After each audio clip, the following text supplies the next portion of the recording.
সিপিএমের এই যে কর্মসূচিটা, তাতে যে এজেন্ডাগুলো রয়েছে, যে সমস্যাগুলো রয়েছে, তাতে কিন্তু অগ্রাধিকার বা মেজরিটি পেয়েছে মমতা বন্দ্যোপাধ্যায়ের যে সরকার বা রাজ্য সরকারের যে ইস্যুগুলো তার বিরুদ্ধে। সিপিএমের কাছে এখন বিজেপির থেকেও বড় শত্রু হচ্ছে কিন্তু মমতা।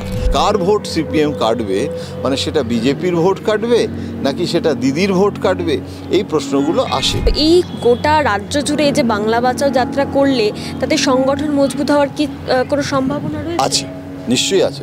তার কারণ এটা ছাড়া আর অন্য কোনো অপশান নেই। আমি তো বলবো নবীন প্রজন্মের নেতা নেত্রীরা, তারা কিন্তু যারা কমিউনিস্ট পার্টিতে এসে চেষ্টা করছেন, তারা কিন্তু মরুভূমিতে ফুল ফোটানোর চেষ্টা করছে। আগামী 29 তারিখ থেকে সিপিএম তাদের বাংলা বাঁচাও যাত্রা শুরু করবে গোটা রাজ্য জুড়ে। এই গোটা পশ্চিমবঙ্গের বিভিন্ন জেলায় তারা বিভিন্ন একেবারে সমাজের খেটে খাওয়া মানুষ, ক্ষেত মজুর থেকে শুরু করে বিড়ি শ্রমিক, চা শ্রমিকদের কথা তুলে ধরার জন্য বাংলা বাঁচাও যাত্রা করতে চলেছে ঠিক 26-এর বিধানসভা নির্বাচনের আগে। 26-এর ভোটের আগে বামেরা কি একেবারে তাদের সংগঠন মজবুত করার জন্য এই বাংলা বাঁচাও যাত্রা করছে? কারণ এই বাংলা বাঁচাও যাত্রায় তাদের কোনো মুখ থাকবে না, ঠিক যেমনটা ইনসাফ যাত্রায় মুখ ছিলেন মীনাক্ষী মুখোপাধ্যায়, এবারে কিন্তু তাদের কোনো মুখ থাকবে না। সমাজের খেটে খাওয়া মানুষই এই সমাবেশ হোক বা মিছিল হোক এখানকার মুখ হবে। এই মুহূর্তে আমার সঙ্গে রয়েছেন বিশিষ্ট সাংবাদিক জয়ন্ত ঘোষাল, এই নিয়ে কথা বলবো। স্যার, এই যে সিপিএম তাদের বাংলা বাঁচাও যাত্রা করছে, তাদের 26-এর ভোটের আগে কি এটা বুথ স্তর থেকে সংগঠন, যেটা হয়তো এখন সেই অর্থে মজবুত নেই, সেটাই মজবুত করার চেষ্টা? একদম। আমি মনে করি যে একটা নির্বাচনকে সামনে রেখে যদি আন্দোলনটাকে সংগঠিত করা হয়, জেলায় জেলায় কর্মসূচি নেওয়া হয়, তাহলে হয় কি আজকের দিনে সেটা একটা খুব বাস্তব একটা দিক আছে। অর্থাৎ আন্দোলন তো সারা বছর ধরেই হয়, সারা বছর ধরে হতে পারে, ভোট আর নো ভোট। কিন্তু ভোটটাতে হয় কি, ভোটের আগে বিশেষ করে এখন মানুষের উত্তেজনা বৃদ্ধি হয়, মানুষের একটা জাজমেন্টাল ক্রমশ মানুষ হয়, যে একটা ওপিনিয়নেটেড হয়। যারা ধরো মানে একটা আছে যে একদম কট্টর বামপন্থী, সেটার মানে নয় করেও একটা ভোট ব্যাংক তো বামপন্থীদের আছে, সেটা তো আমরা ভোটের পার্সেন্টেজ দেখলে বুঝতে পারি। সেটা ক্ষয়িষ্ণু হয়েছে, সেটা আগের মতো নেই, আমরা মানছি, কিন্তু একটা তো রয়েছে।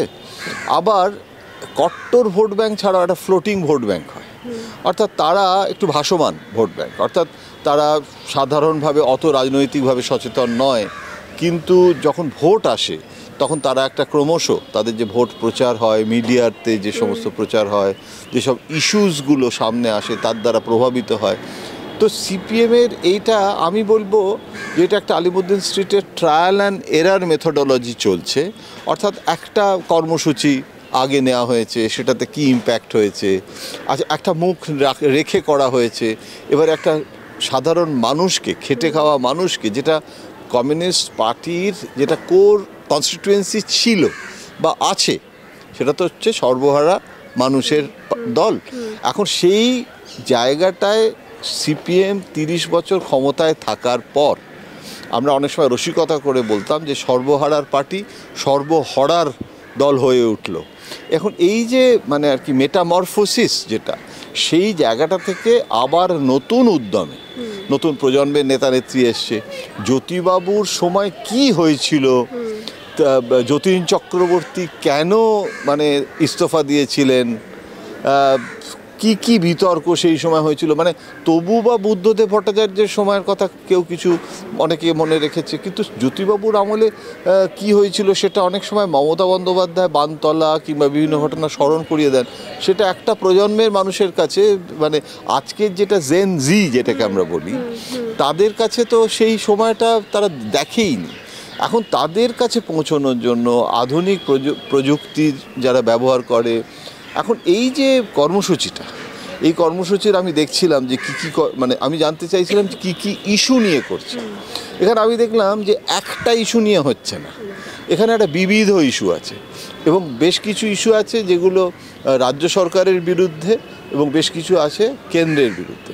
কিন্তু এটাও আমি লক্ষ্য করে দেখলাম যে সিপিএমের এই যে কর্মসূচিটা, তাতে যে এজেন্ডাগুলো রয়েছে, যে সমস্যাগুলো রয়েছে, তাতে কিন্তু অগ্রাধিকার বা মেজরিটি পেয়েছে মমতা বন্দ্যোপাধ্যায়ের যে সরকার বা রাজ্য সরকারের যে ইস্যুগুলো তার বিরুদ্ধে। এবং সেখানে শিক্ষা আছে, সেখানে বিভিন্ন দুর্নীতির ইস্যু আছে, তো সেগুলো কিন্তু স্টেট গভর্নমেন্টের এগেনস্টে। এবং সেখানে এই যে পপুলিজম, সেটা যে মানুষের আসলে কল্যাণে নয়, সেটাকে যে অনেকগুলো ইস্যু আছে। আর কেন্দ্রীয় সরকারের বিরুদ্ধে যেটা, সেটা খুব সংক্ষেপে লেখা হয়েছে বা অল্প আছে।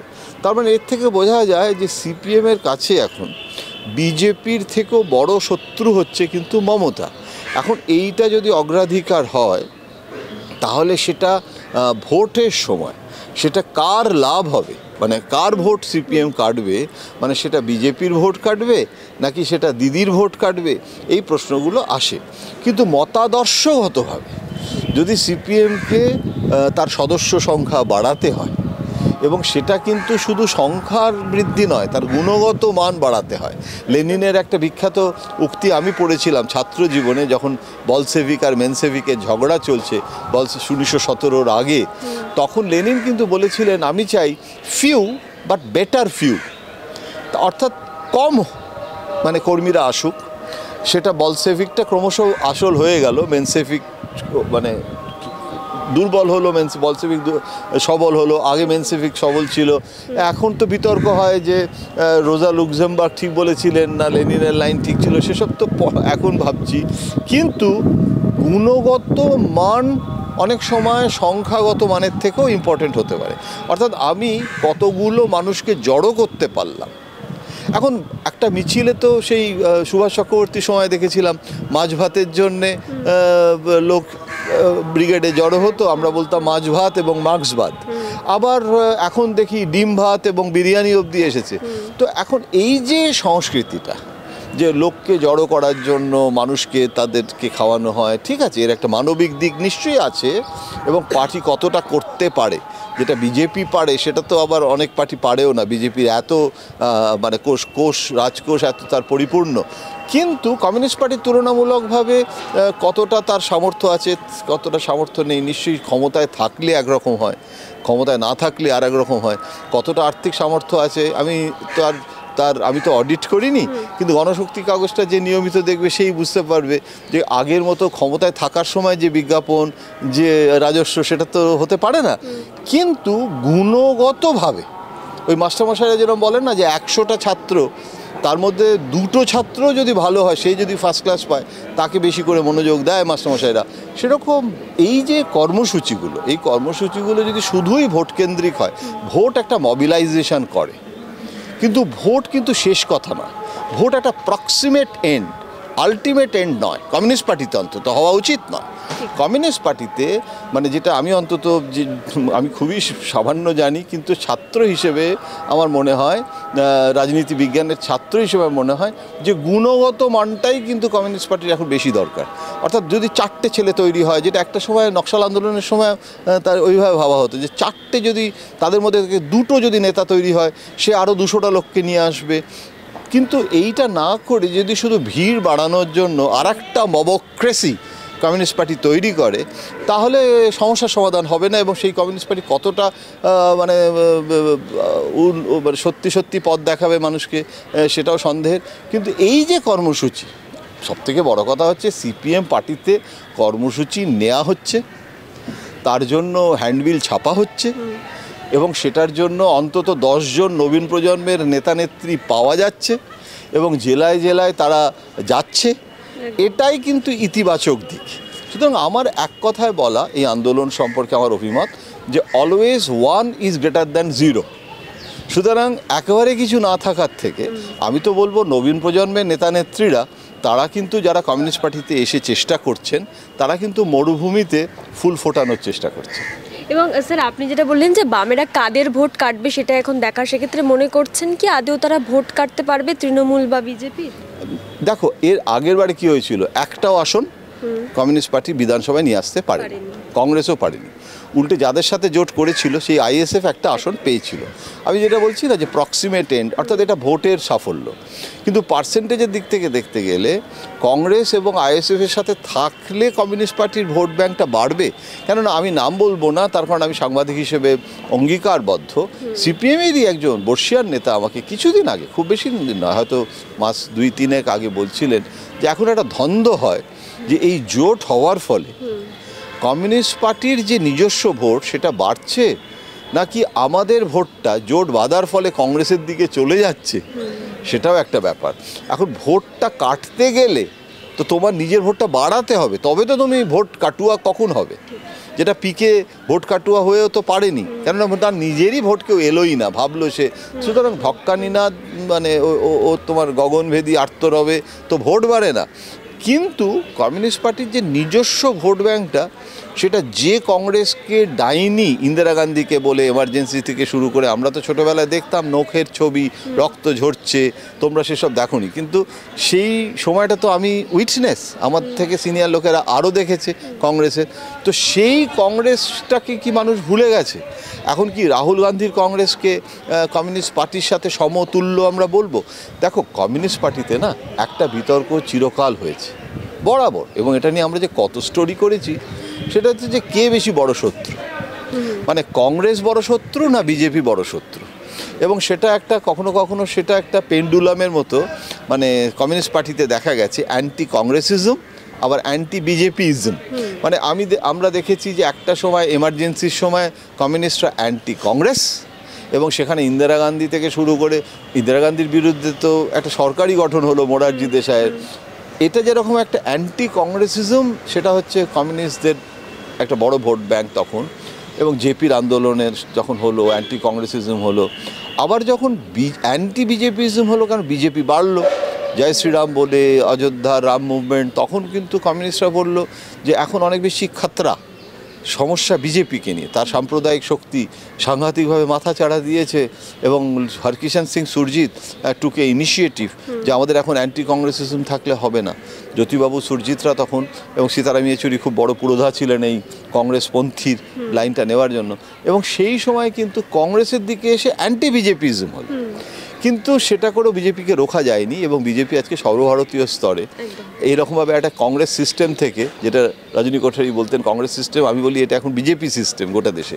তো এখন এই বিজেপি সিস্টেমে কমিউনিস্ট পার্টি সে কোথায় ছিল, আজকে কোথায় এসছে।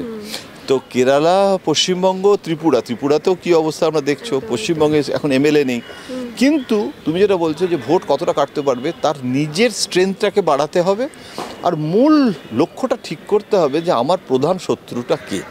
সুরজিৎ বলেছিল বিজেপি, এবং সেই সময় রাম মন্দির আন্দোলন, তারপরে বাবরি মসজিদ ডিমলিশন হলো, তারপরে তোমার কি বলে গোদ্রা হলো।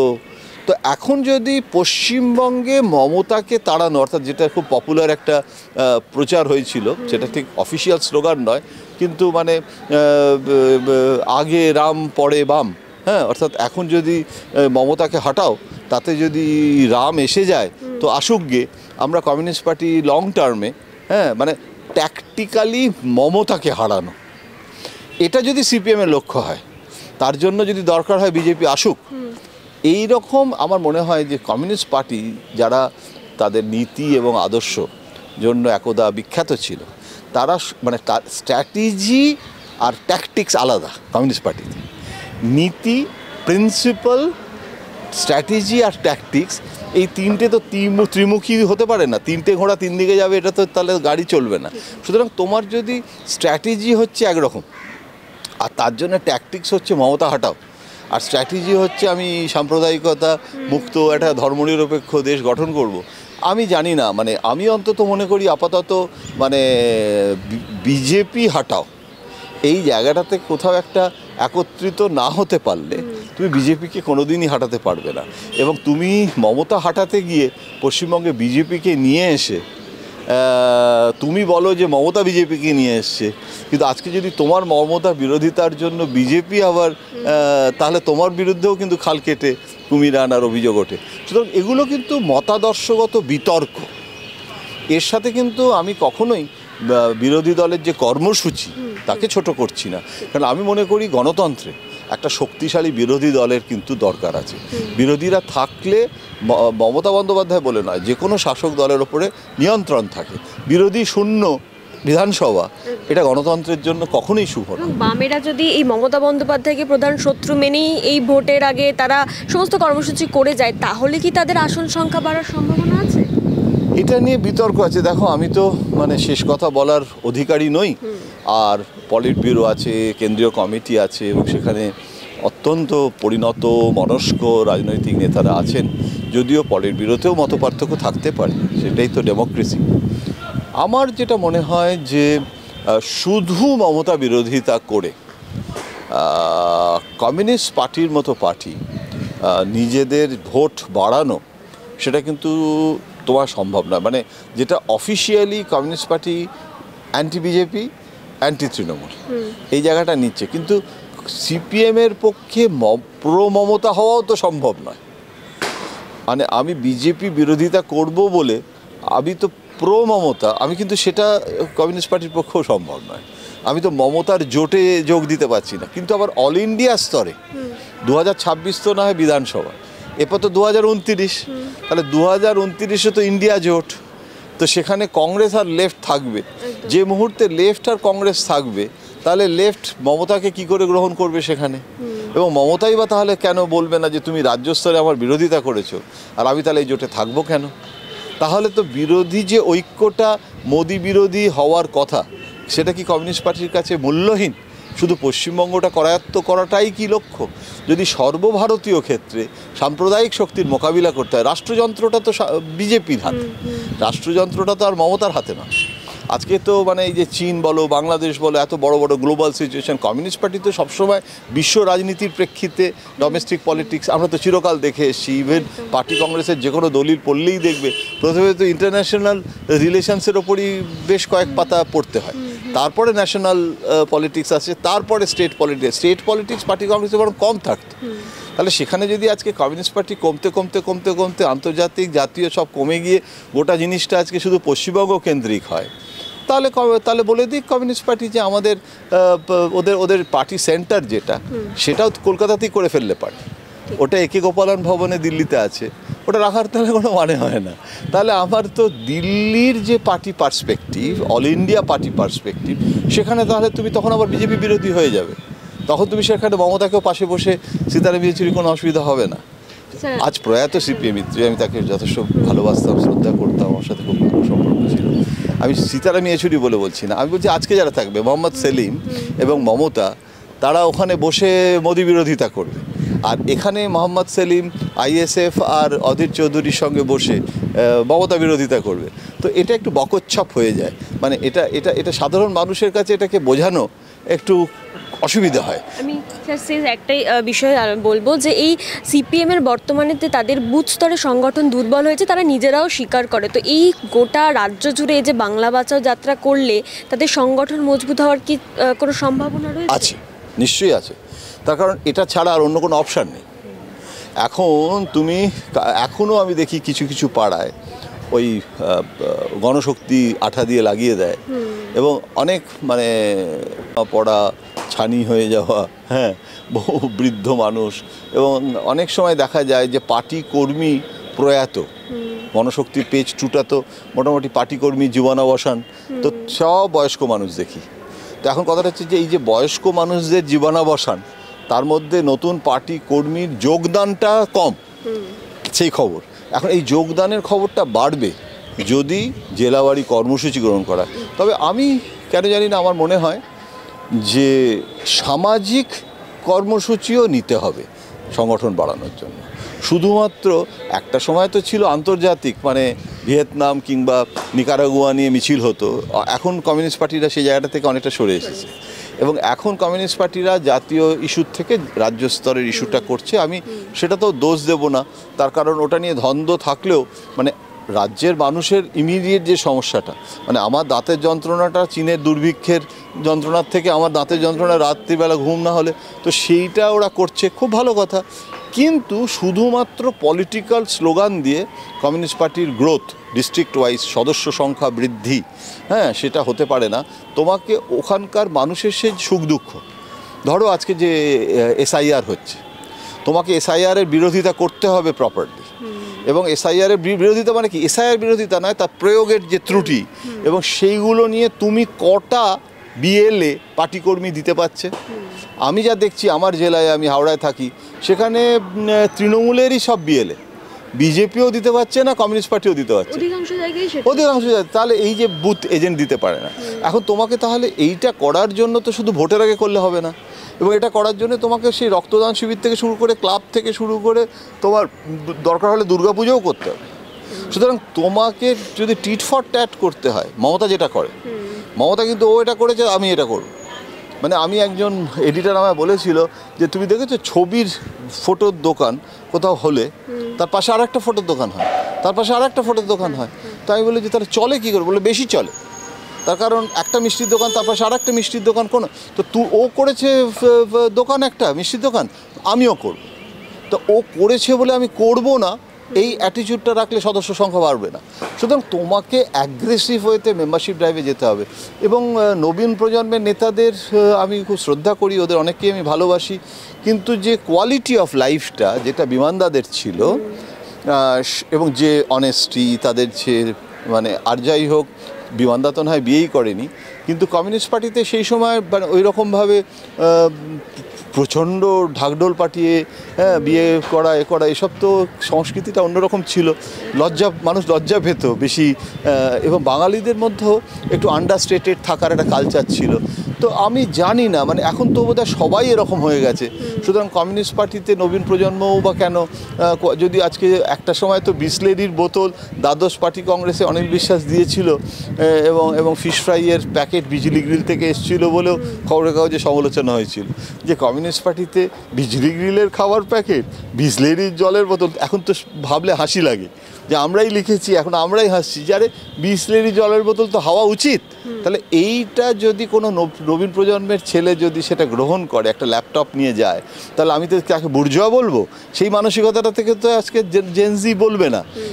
কিন্তু আবার এই যুক্তিতে যে আমি এটা করব, এইটা করতে গিয়ে আবার দুর্নীতি, কোয়ালিটি অফ লাইফের মধ্যে দিয়ে যে সিম্পল লিভিং অ্যান্ড হাই থিঙ্কিংয়ের যে অতীতের যে দর্শন, সেটাকে গুলি মারো। যে রবীন্দ্রনাথও তো একটা বাউলের দর্শনের কথা বলেছেন, আমার ফুরায় পুঁজি ভাবিস বুঝি মরি তারি শোকে, আমি আছি সুখে হাস্যমুখে দুঃখ আমার নাই। তো পুঁজি ফুরিয়ে গেলে দুঃখ, তুমি বলবে যে তাহলে তো ইন্ডাস্ট্রিয়ালাইজেশনই হবে না, যদি রবীন্দ্রনাথের এই কথাটা মানতে হয়।